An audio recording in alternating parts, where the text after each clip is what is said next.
Canada has come such a long way since 1834. Between 1840 and 1860, more than 30,000 American slaves came secretly to Canada and freedom.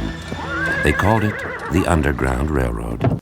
On this Emancipation Day, I hope all Canadians reflect on the impact that slavery had on our country. United. Just imagine. To the east, the Atlantic provinces, then Upper and Lower Canada, across the prairies to the Rockies and beyond. A new country made one by a railway from sea to sea. On our country. A new country. On the 1st of August 1834, the Slavery Abolition Act came into force. A new country. On our country. 1834. A new country. I'm retarded?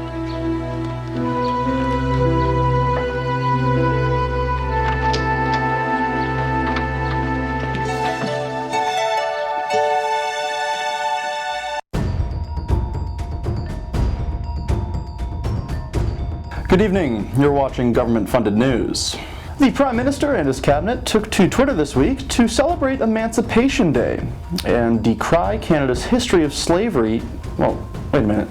Slavery was abolished in British North America before Canada became a country.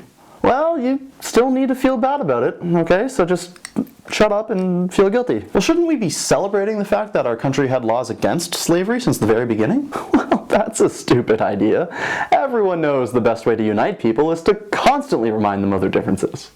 Constantly. Unite us. Unite us. No. No, I don't think I will.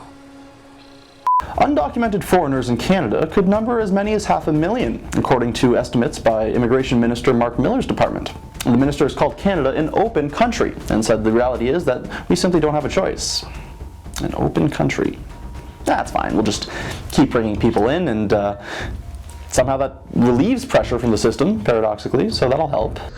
Increasing the immigration levels, interestingly, will take some of the pressure off of the system. And we'll just continue to charge taxpayers ever increasing taxes to put the illegal immigrants up into thousands of hotel rooms until mortgage payers can't afford their mortgages anymore, and then the government can just swoop in and buy those houses and put the illegal immigrants in there. Problem solved.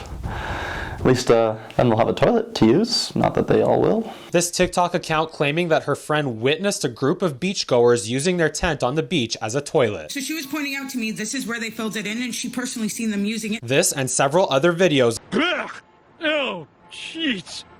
Canadian military members who are retiring in the foreseeable future will face delays collecting severance, back pay, and accumulated vacation pay, according to the Department of National Defense. Something else to help with the recruiting shortfall. Of course, maybe there wouldn't be such delays if we stopped wasting money on so many things, like perhaps a sign in other countries telling people not to shit on the beach. Seems like we could use some of those here now. Cabinet has billed taxpayers $600,000 for 10 days of comedy in Montreal.